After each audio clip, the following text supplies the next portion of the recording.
यही हम बार बार इनसे पूछना चाहते हैं कि आप ट्रंप साहब की धमकी सुनकर आ गए। उन्होंने कहा कि हम ब्रिक्स खत्म कर देंगे, मुस्कुरा रहे हैं साहब। उन्होंने कहा टैरिफ लगा देंगे भारत पर, मुस्कुरा रहे हैं साहब। ट्रांसलेटर दो थे, इसलिए कोई ये नहीं कह सकता कि उन्हें अंग्रेजी समझ में नहीं आ रही। दो ट्रांसलेटर थे, मुस्कुराइए मत। वो भी मुस्कुरा रहे थे, आप भी मुस्कुरा रहे हैं। जिन F-35 विमानों को खुद वहां के अदानी, अमेरिका के अदानी एलॉन मस्क बोल चुके हैं कि ये कबाड़ है, वही F-35 भारत पर थोपे जा रहे हैं और साहब मुस्कुरा रहे हैं। ये हुआ अमेरिका में, और हमें आकर कहते हैं कि हम यूएसएड से पैसा लेके इन्हें अस्थिर करते हैं। आप खुद जाकर अपनी सरकार को, अपने देश को अस्थिर कर आए हैं, उसका जवाब कौन देगा?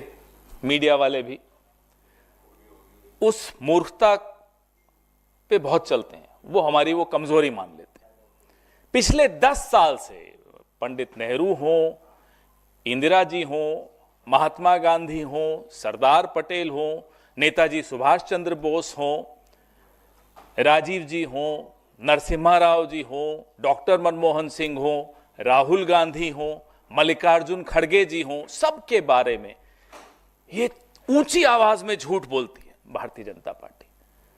और सोचते हैं कि बहुत ऊंची आवाज में बोल रहे हैं, तो जो धीरे से सच बोलने की हम लोग कोशिश करते हैं, क्योंकि सच हमेशा हल्की आवाज में बोला जाता है, क्योंकि उसका एक आत्मविश्वास होता है, एक सेंस ऑफ सिक्योरिटी होती है, उसे मालूम है वो सच है।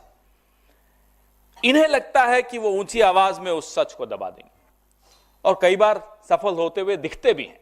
लेकिन झूठ को 400 से 240 पे धड़ाम से गिरने में समय नहीं लगता। आपने देखा कैसे झूठ गिरा और गिरता रहता है। अभी पिछले एक हफ्ते से एक कहानी चलाई जा रही है कि यूएसएड भारत में नरेंद्र मोदी जी को डिस्टेबलाइज, अस्थिर करने के लिए $21 मिलियन दिया।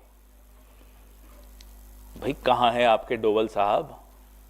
कहां है आपकी आईबी? कहां है आपकी रॉ? ये तो विश्व गुरु हैं।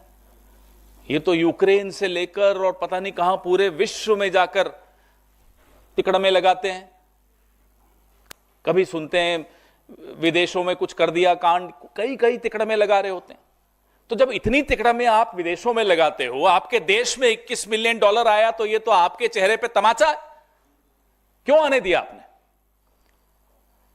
फिर बोलते हैं नहीं, 2012 में जब यूपीए की सरकार थी तब आया था। तो 14 का रिजल्ट जो आपका पक्ष में आया, क्या आप उस पैसे से जीते? जब हम रोज इनसे हम सवाल पूछते हैं, फिर गोल पोस्ट बदल देते हैं। अब कल एक हमारे कुछ मीडिया के, मैं उनको साथी नहीं कहूंगा, उन्होंने भी एक ग्राफ चलाया। वो है ना, वो हमारा एक पड़ोसी है, नाम हिरेन जोशी है, उसने भेजा।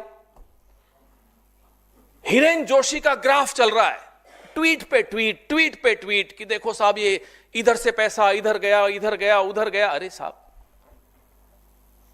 खुद भी कुछ दिमाग लगा लो। सारा दिमाग हिरेन जोशी का ही खर्च करोगे? अपना भी कुछ दिमाग लगा दो। फिर किसी ने दिमाग लगाया, ये उसका नतीजा। ये पैसा बांग्लादेश गया, ये $21 मिलियन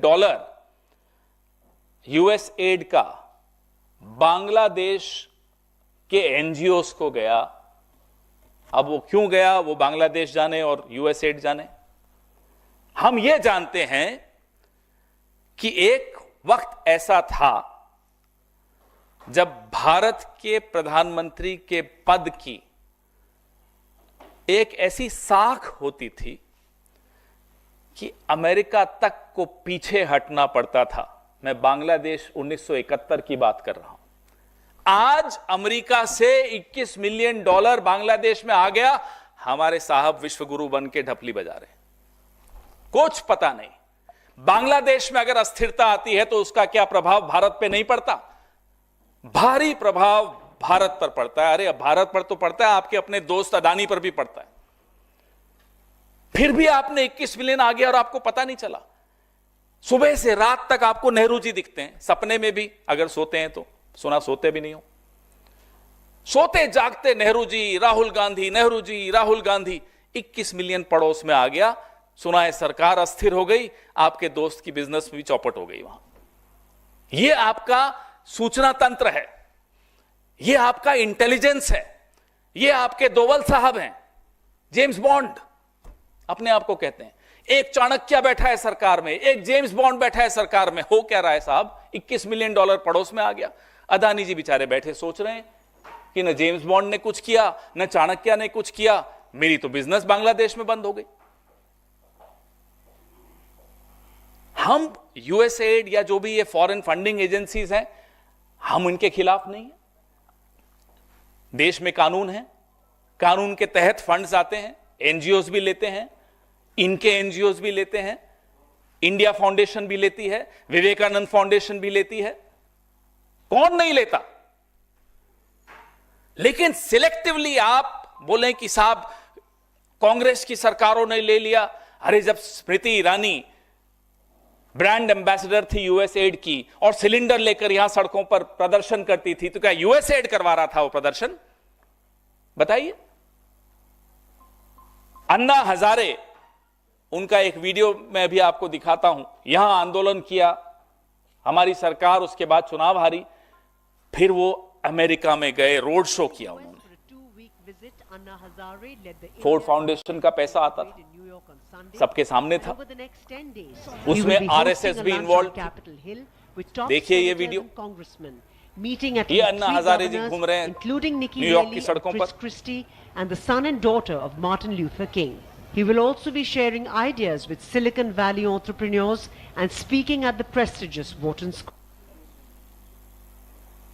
सच्चाई यह है कि मोदी साहब ट्रंप से ये एक तरफा रिश्ता निभाते हुए जो देश की साख पर, देश की आबरू पर जो बट्टा लगा रहे हैं, वो सच्चाई आपके सामने रोज आती है, रोज आती है। वहां जाते हैं बिना बुलाए जाते हैं, पहली बात तो अनइनवाइटेड जाते हैं। जब शपथ थी तब बुलाया नहीं गया उनको, फिर भी गए। अब क्यों गए वो तो आप लोग कोई पत्रकारिता करिए, इन्वेस्टिगेटिव, तो मालूम पड़ेगा कि क्यों गए।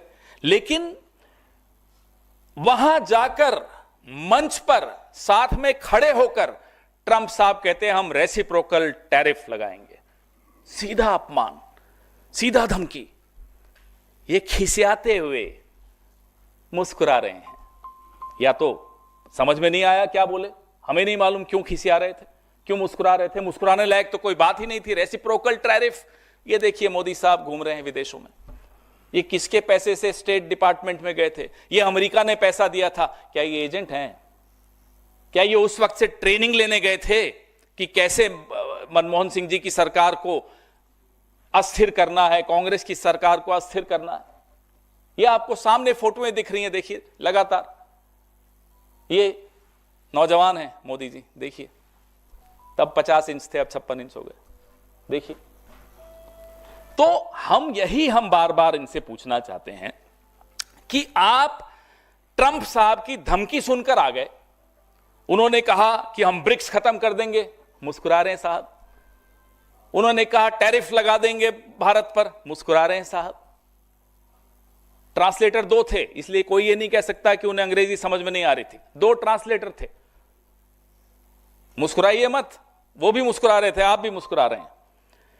जिन F-35 विमानों को खुद वहां के अदानी, अमेरिका के अदानी एलॉन मस्क बोल चुके हैं कि यह कबाड़ है, वही F-35 भारत पर थोपे जा रहे हैं और साहब मुस्कुरा रहे हैं। यह हुआ अमेरिका में, और हमें आकर कहते हैं कि हम यूएसएड से पैसा लेके इन्हें अस्थिर करते हैं। आप खुद जाकर अपनी सरकार को, अपने देश को अस्थिर कर कर आए हैं, उसका जवाब कौन देगा? अब हम थोड़ा इतिहास की तरफ भी जाएं, क्योंकि संघ का और जनसंघ का और भारतीय जनता पार्टी का और जनता पार्टी का जो इतिहास रहा है स्वतंत्र भारत में, यह क्या बदल सकते हैं? कितनी एनसीईआरटी किताबें बदल लो, यह इतिहास नहीं बदल सकता। फाइलें सबके पास हैं। इंदिरा जी जब प्रधानमंत्री थी, अमेरिका ने जयप्रकाश जी के लिए 74 में जो तारीफ की थी, पूरे आंदोलन की अमेरिका तारीफ करता था। क्यों? अमेरिका क्यों उस आंदोलन की तारीफ करता था, बताइए? संघ के दो प्रमुख नेता दत्तोपंत ठेंगड़ी और संघ समर्थित सुब्रमण्यम स्वामी अमेरिका में जाके वहां की अखबारों के एडिटर्स से छपवाते थे इंदिरा जी के खिलाफ, वहां जाकर स्टेट डिपार्टमेंट में मीटिंग्स करते थे। क्यों? अमेरिका का क्या मतलब हमारे लोकतंत्र में? अमेरिका बदला लेना चाहता था 1971 में जो इंदिरा जी ने अपमान किया था उनका, जब बांग्लादेश बनाने गए थे। अमेरिका के हाथ में कठपुतली कौन बना वो बदला लेने के लिए? संघ। उससे भी पहले चलिए, जब नेहरू जी के खिलाफ गाय बचाओ वालों का आंदोलन हुआ, उस आंदोलन की फंडिंग अमेरिका कर रहा था। मैं नहीं बोल रहा, अमेरिका का एक जासूस ने खुद लिखा कि हम संघ को पैसे देते थे। संघ आज से नहीं, दशकों से अमेरिका से पैसे ले रहा है भारत की सरकारों को, कांग्रेस की सरकारों को अस्थिर करने के लिए। यह हमारा दावा है और यह दावा हमारा नहीं है, सीआईए के एक एजेंट का है। जब वो सीआईए से निकला, बच के भागा, उसने किताब लिखी, मैं आपको एनेक्सर्स दे रहा हूं, उसमें उसने स्पष्ट लिखा कि कैसे आरएसएस कठपुतली के तौर पे, और उस वक्त आरएसएस प्रमुख कौन थे? गोलवालकर। गोलवालकर प्रमुख थे। आरएसएस गोहत्या विरोधी रैली के लिए एक बड़ी रकम अमेरिका से ली और नेहरू जी की सरकार को न केवल गिराने का षड्यंत्र रचा, उस वक्त जो कांग्रेस के अध्यक्ष थे कामराज, उनकी हत्या की भी साजिश रची आरएसएस ने। यह है आरएसएस का योगदान, यह है आरएसएस की हकीकत, यह है इनका जो तथाकथित एक्सटर्नल इन्फ्लुएंस, विदेशी हस्तक्षेप। ये लोग कठपुतली बनते हैं और हम पर आरोप लगाते हैं।